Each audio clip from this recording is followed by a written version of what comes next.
Welcome to the Truth is Easy podcast, where we celebrate life, love, and flyness. Season 2. I'm Reina Shaunte. And I'm Doc. And we're the Massards. You may know me from your favorite Dar Man videos and my best-selling book, Finding You in Every Script. And you may, maybe, possibly know me from my online preaching podcast, the BNC podcast. And us from our funny TikTok videos, where I'm the star. And I'm running for my life. And another thing, we're happily married. I created this podcast with my honey because we have some awesome conversations during date night. And so we're going to drag you along for the ride. We're about to go where no couple has gone before. No couple. What you mean no couple? Can you just go with it? I'm just saying it's no. But can't you always say no have to couple. say something. Like, I was saying, you always ask me. Let's tell the truth. You know what? The truth is easy starts now. All right. So today we're going to talk about remembering. Today we're going to talk about two things. Remembering Queen Tina Turner. Yes. I can't even explain how she has impacted my life, but I will try. I remember being a little girl, and one of my first memories of Miss Tina Turner is watching her videos at home at my grandma's house in the living room, and there was this jukebox media platform on TV that people used to call in and they picked the video and they paid for it, but I had no money, and I was like, please, I hope somebody call, and they would call that video in, 20 times a day, and I would be ready, and I had me a wig from the thrift store. Wait, hold on. Huh? How old were you at this time? I was 7 or 8. So maybe. you was buying wigs at 7 I wasn't years buying old? no wig. Somebody had a wig. I don't know whether it was my grandmother, my mother, my aunt. Somebody had a wig in the house. I found it. Okay. And I threw that thing on. And that was probably the first experience I had with a wig. Y'all know I loves my wigs now, okay? So that means I never stood a chance of getting you without. Never. Okay. So because she has hair. Like she has like her real hair. I got some hair, but I love wigs. And so that's the thing. Y'all don't know how this woman, Tina Turner, has affected my life to this day. So I remember that and just enjoying seeing her just be confident and beautiful and sing, and she was rough too, you know, and she was just everything. She was everything, and those legs and that beautiful smile. She was so inspiring, to my life, and okay. I really am so grateful that I experienced her. She was the Beyonce of that day, I must say, right? Here we go. Of the 80s. Okay, so for y'all who don't know, she's a part of the Hive. See, he says that. Because she says stuff like this. There's no way you can compare everything to Beyonce. Ooh, babe, that's the Beyonce it is. Ooh, babe, Beyond Meat is the Beyonce of fake meat, plant-based foods. Everything is the Beyonce of something if she thinks it's dope. That sounds hive-ish to me. Come on, because Beyonce is Beyonce. Like, what can compare? And we're talking about Tina Turner. What how we get on Beyonce. To Beyonce. But that's what I'm saying. That's how amazing Tina Turner was in her heyday. Now, even up until her late 60s, almost 70 years old, this amazing, incredible woman artist, she was out there on tour, in heels, running on this platform and swinging off bars. She just was a force of nature. Wait, hold on. Tina Turner. Yes. In her 60s. Yes. Running in heels. Oh, yes. Where was this happening? Probably in Europe somewhere. She was so huge in Europe. Now, we know how famous she is here in America, but she was even bigger in Europe. I did not know that. Yes, and that's what I loved about her, too, is that she didn't let anybody put her in a box, you know? Like, she experienced life all on her own terms. She was from the South, right? But then she had this accent, and she was like, yes, darling. Yes, I would always go to Switzerland for my ski trips. You know, she don't go to Aspen. She goes to Switzerland. Yeah. And then she had this accent. You wouldn't even know she was from the South. She did not let anybody define who she was. She was amazing. All right, so just so that I know that if we are in public spaces and you break out a Tina Turner-ish accent, you gotta let me know. You know, because I'll be like, she having a seizure. I'm so inspired. That's how she sounds at the crib. I'm learning different languages. You never know what accent might fly out. But the thing is that I love how she lived her life. I love how she lived it unapologetically. She had dual citizenship as she was living in Switzerland. Yeah, she was an incredible legend. That's icon. That's amazing. Queen. So I'm gonna be real. y'all finna. I might get canceled if anybody actually know who I am.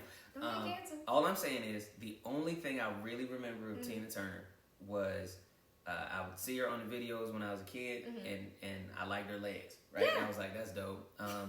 And then when Angela Bassett did What's Love Got to Do With Yes, It, come on, like, Angela Bassett.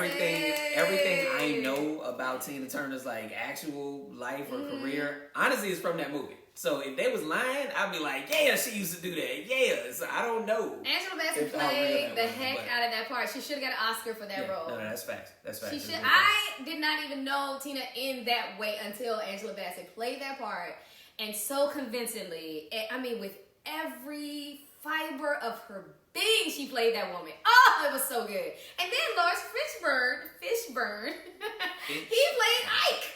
Yeah, he did. So both of them was going iconic. He's iconic. It was because an amazing movie. It was so the good. greatest lines. So I wonder when you're that kind of icon, right, and you see people playing you, like in your heyday, maybe she was flattered. Yeah. I don't think Ike was too flattered. Well, I had his own issues, okay? But Lawrence played the heck out of that part. He played that role. So, and that's African American culture. And now it's American history, literally. For sure. It even surpasses like the color of your skin. It's an amazing life story that we can all relate to on so many levels, right? That was the real stuff that OJ was trying to reach, but Tina Turner really did get. He's like, I ain't black, I'm OJ. Well, the Tina Turner is rock and roll. Yeah. She's the queen of rock and roll, right? They literally gave her that title. Is that right? She is queen of rock and roll. And just think how many rock and roll people there are, okay? Come on, we talking about going back like to the Beatles, Rolling Stone. Like, Tina Turner is queen of rock and roll. Come on. I'm going to Google that. But okay, so in general, though, we wanted to give a big salute to the possible queen of rock and roll, but an American icon, a musical genius. Oh, yes. And legend. Oh, yes. Queen Tina Turner. Yes. Rest in power. And to her and her family. Yes. I really, really wish you the best. I'm curious, right? So I wonder if we can say that for sure. She lived a really full life. Oh, yes. Right? She died in her 80s, everything like that. And I wonder, is it really tragic? Like, is it sad when somebody dies like late in life and they lived a full life? The thing is, she did live a wonderful, full life. I will say that. And she had 80 years, just like the Bible say. The Bible say you can get 70, 80 years. So she got, like, her due, and she lived it fully. Honey. She lived it fully. So, but the thing is like, when your grandma passed away, nobody want their grandma to pass away. It's sad. You don't want to never let grandma go. Grandma, don't go. Don't go, grandma. However, it's if the same you as can't Tina. say grandma is too soon. I mean, you can't say, but it's always too soon. Because why? you just want those people to stay with you forever. But the thing is that because she has left such a legacy, Tina will always be with us spiritually, right? Her music. Musically, yeah, absolutely. I mean, she has left a legacy for us to live on with. I mean, I didn't say this, but I won my first karaoke contest with Rolling on the River. Left a good job in the city. So, I don't know if you know how close we was to spending a whole 9 minutes just with her singing. We're not gonna do that. We're not doing this. We're not doing this. Come on. We're not. But I never. Good.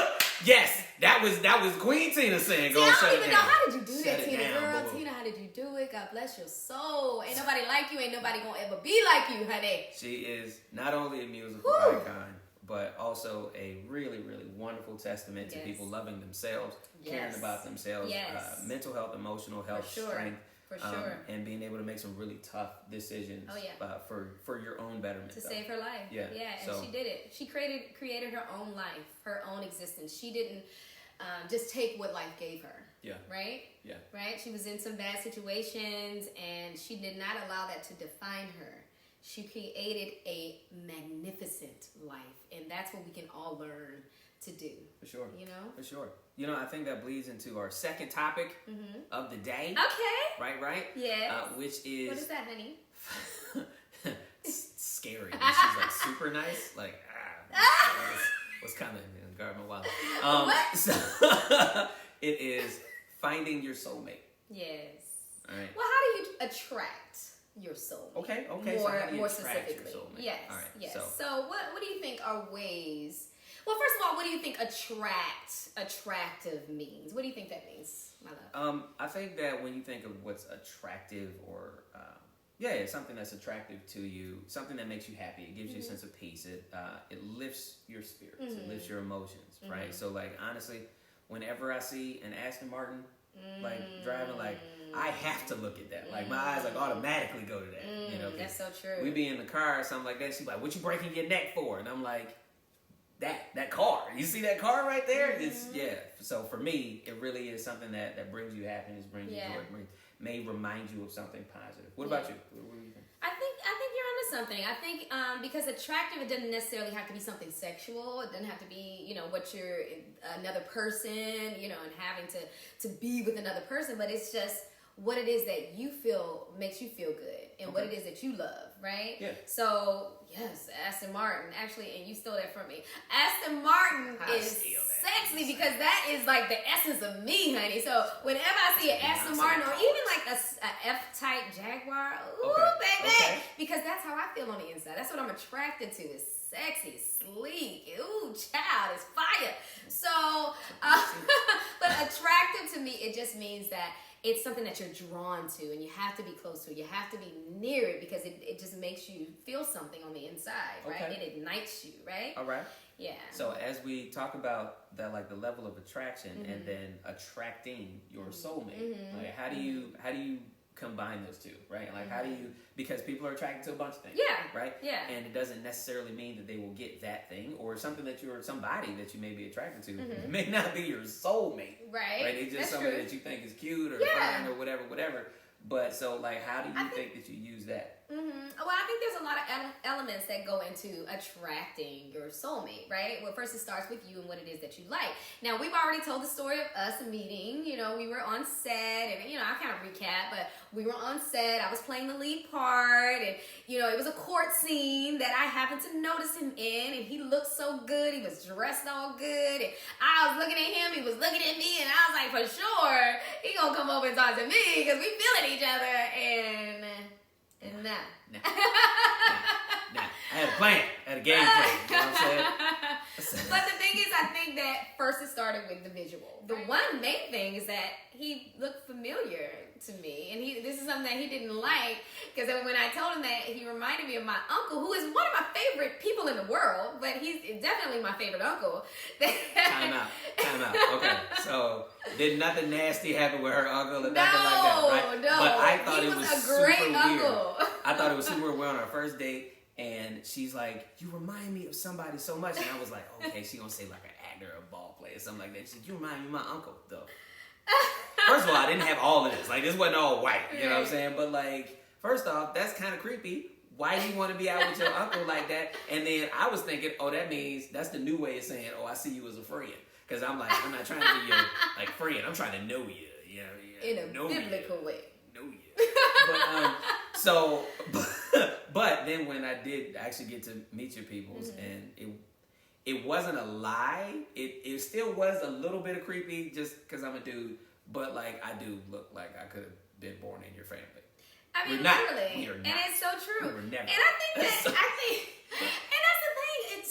I think little girls that grow up into women look for familiar people, especially in physical appearance as well, So it starts with your daddy. A little girl is in love with her daddy. Oh my gosh, I love my daddy. Daddy's a little girl. That's a thing, And so I did. I love my daddy very much so. And my uncle looks just like my father. Yeah, they're like twins, but they're like 15 years apart, But and I look like and then he looks like their little brother. You know what I mean? So I was just like, and I know, my family is a good-looking family. So why wouldn't I be attracted to someone who is good looking as well as remind me of people that love me ever since I was born, So saying she did her thing, tall, dark, and handsome. You heard me? I did. So he is tall, dark, and handsome. Now what is handsome? Let's break it down. What is good looking about this? Come on. What? I don't think the people is blind. So it's all good. It's all good. What y'all see? You gotta go into this. You know What what I'm y'all saying? see? You see the profile? Is it the goatee? Because the goatee is fire now. You know what I'm saying? I told him don't cut off that She goatee. did. I don't know. We gonna be on the rocks if you cut off that goatee.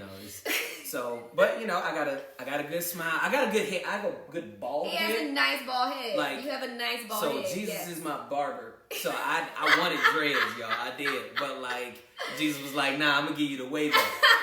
So okay, cool. But I got the head. I got the skull for it. Yes. You know what I'm saying? Everybody He blessed you with that. So, God bless you with that. You know, they got the nostrils. He got some. He got some nostrils on. I can breathe. I can breathe. So I'm not gonna pass out.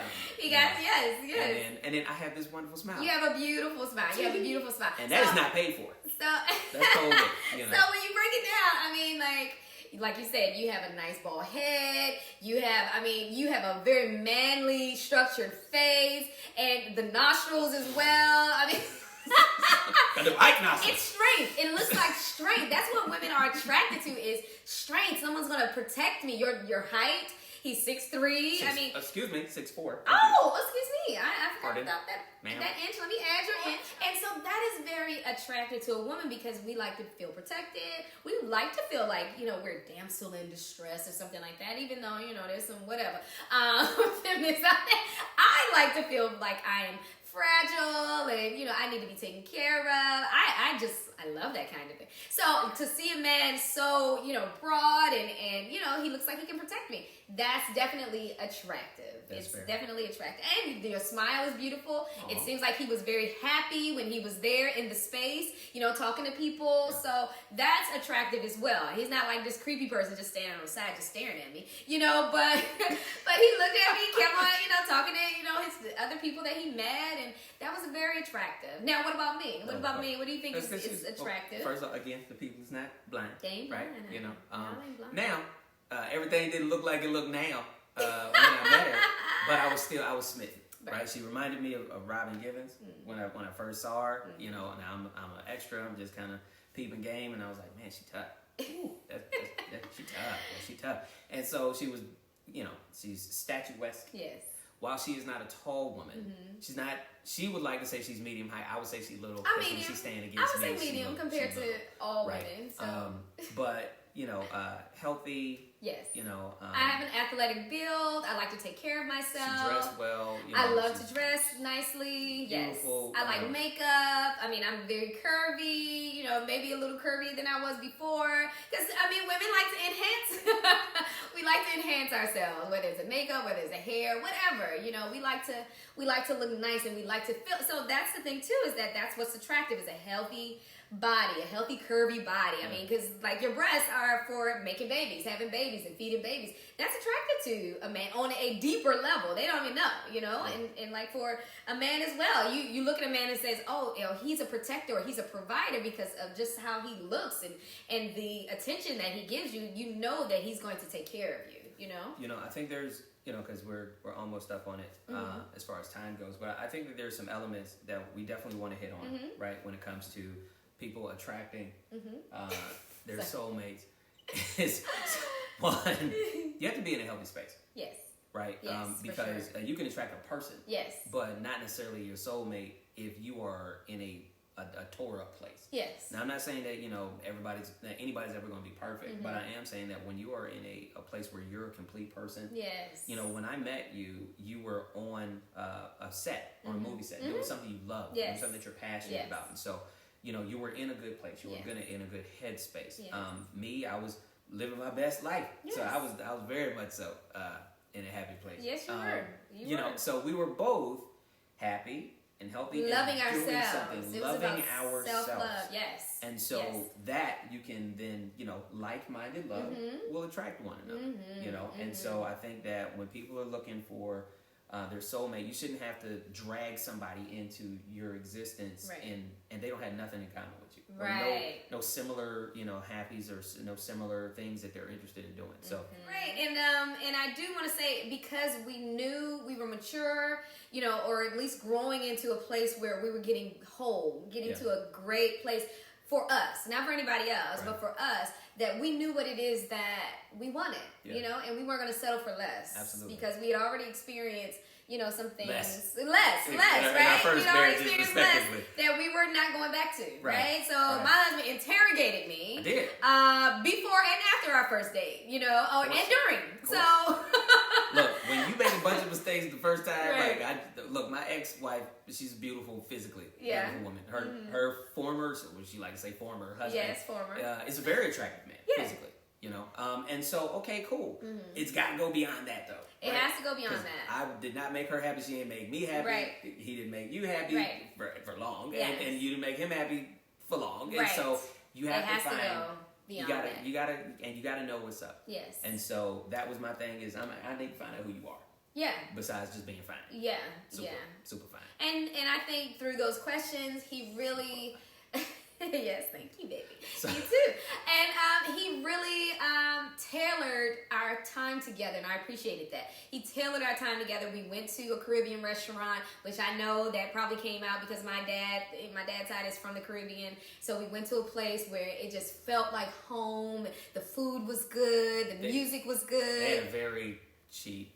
And so it was a very inexpensive buffet, and I was like, yes. Well, we both know that God had a hand That he did. us getting together. For sure. And for sure from the beginning, that was the best date for me.